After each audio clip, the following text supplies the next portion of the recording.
Esse é um dos jeitos de você evitar a procrastinação, de não terminar uma tarefa uma vez que começou.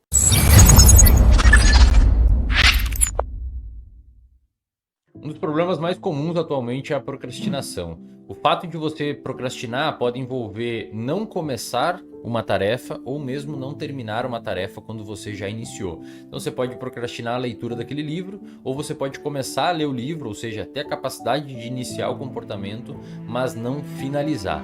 E cara, alguns procrastinadores crônicos conseguem nunca executar o comportamento ou nunca finalizar aquele comportamento. A procrastinação pode existir em níveis extremos capazes de prejudicar a vida da pessoa, os relacionamentos, o trabalho, os estudos e muitas vezes até a autoestima da pessoa e a percepção de autoeficácia. Um procrastinador extremo que tem essas deficiências na vida devido ao comportamento de procrastinar pode acabar se achando uma pessoa horrível. Para entender a procrastinação e tentar algumas ferramentas de como manejar isso na prática, a gente tem que entender duas coisas, tá? A primeira coisa é a neurobiologia, ou seja, o que acontece no cérebro de um procrastinador, por que um procrastinador procrastina, por que uma pessoa não consegue começar um comportamento, ou mesmo sabendo os malefícios de não começar um comportamento, ou uma pessoa começa um comportamento e não consegue terminar, mesmo sabendo os malefícios de não terminar aquele comportamento.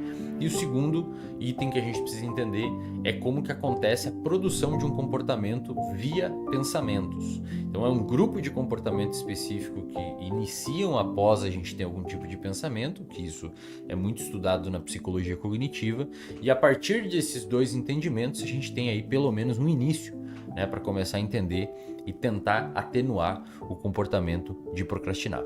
Primeiro momento que a gente precisa então falar é a neurobiologia da procrastinação. Para entender a neurobiologia da procrastinação, nós precisamos entender um neurotransmissor chamado de dopamina. Você vai falar, pô, Wesley, de novo você falando sobre dopamina, cara, meu Deus, não tem outros neurotransmissores no cérebro? Tem, cara.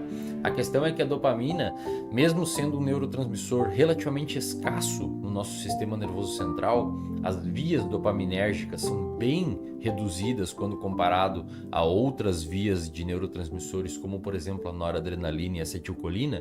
O problema é que as vias dopaminérgicas elas geram comportamento, elas geram tanta motivação para fazer um comportamento quanto o próprio comportamento. Basta ver a via nigroestriatal, inclusive sofre neurodegeneração na doença de Parkinson, né? Por isso que os pacientes têm os sintomas motores. Mas o que vem aqui para nós agora de importante dentro do aspecto da dopamina é a capacidade que a dopamina tem de fazer duas grandes coisas. Primeiro, gerar motivação frente a um determinado comportamento. E a segunda coisa é a capacidade que a dopamina nos dá de manter a execução de um comportamento quando esse comportamento começa. E motivação aqui não é aquela motivação que você escuta aí no senso comum, onde as pessoas acham que uma pessoa motivada é alegre, eufórica, feliz. Na verdade, na neurociência, a motivação é um comportamento direcionado a um objetivo, tá? Isso é motivação.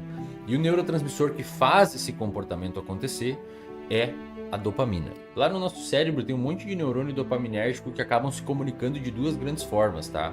Eles podem fazer potenciais de ação, que nada mais é do que uma série de liberação elétrica lá que faz a liberação química acontecendo. As comunicações desses neurônios podem ser de forma fásica ou de forma tônica. Prestem atenção nessa parte do vídeo que é importante. A dopamina fásica é aquela que nos gera lapsos absurdos de motivação e que nos faz ter comportamentos até muitas vezes impulsivos, como por exemplo furar a dieta, consumir álcool quando não deveria, ou falar alguma coisa que não deveria, coisas nesse sentido. A dopamina tônica é importante para nós aqui, porque ela é como se fosse uma mangueira de jardim de dopamina ligada no nosso cérebro todo o tempo despejando um pouquinho de dopamina.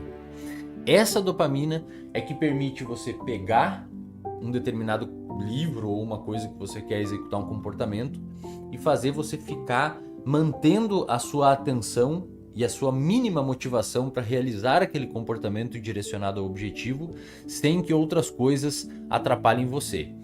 A pessoa procrastinadora que começa uma tarefa, mas não consegue terminar, ela não tem essa dopamina tônica funcionando muito bem, ou, que a gente vai falar depois, tem uma série de outros estímulos meio que, entre muitas aspas, roubando essa dopamina tônica.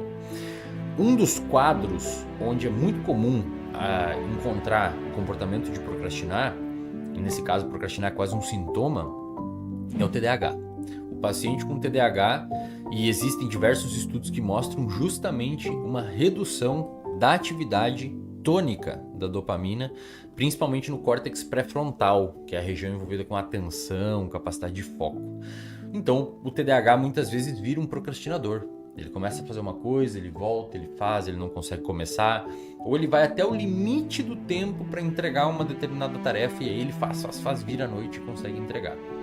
O medicamento, inclusive, atua nessa via específica. Olha que interessante como a neurobiologia ela vai se cruzando, né? Então, cara, entendendo como que funciona a neurobiologia da procrastinação e analisando como ela está envolvida com esses sistemas de neurotransmissão que envolvem a motivação, e não, pessoal, dopamina não dá prazer, tá? A dopamina dá motivação. Diversos estudos já mostram que você consegue obter prazer mesmo sem o sistema dopaminérgico estando envolvido no comportamento. Você tem comportamento hedônico mesmo sem dopamina, agora você não vai ter comportamento motivacional sem dopamina. Então a parada que você tem que entender é o seguinte, cara.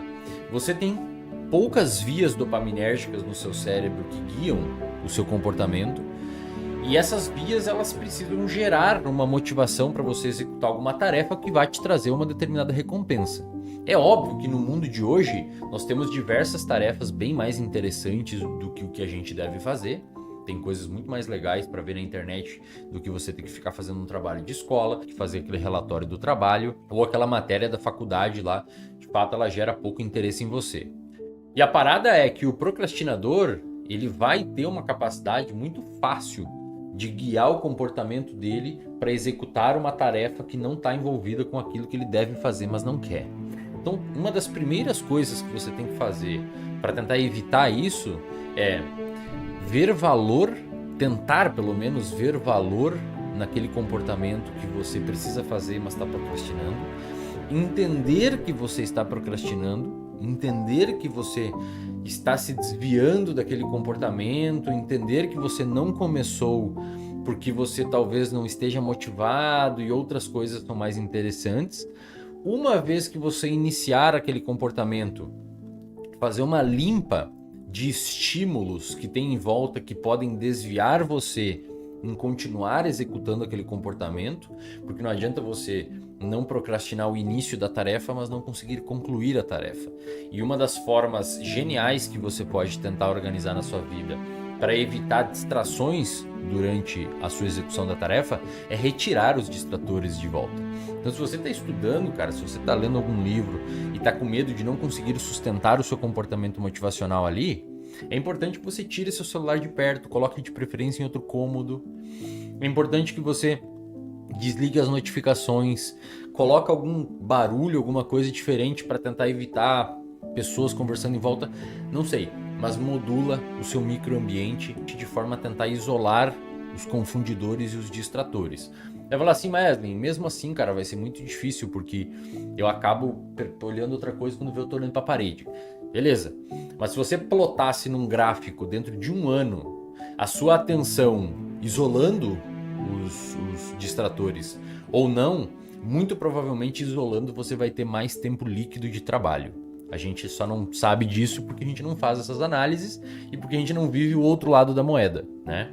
E cara, uma parada que você aprende demais quando você estuda psicologia comportamental é você tentar controlar aquilo que te controla. Então, se você sabe que tem um distrator no seu lado enquanto você está estudando, tira ele do seu lado e nem dá chance pro azar. Esse é um dos jeitos de você evitar a procrastinação, de não terminar uma tarefa uma vez que começou.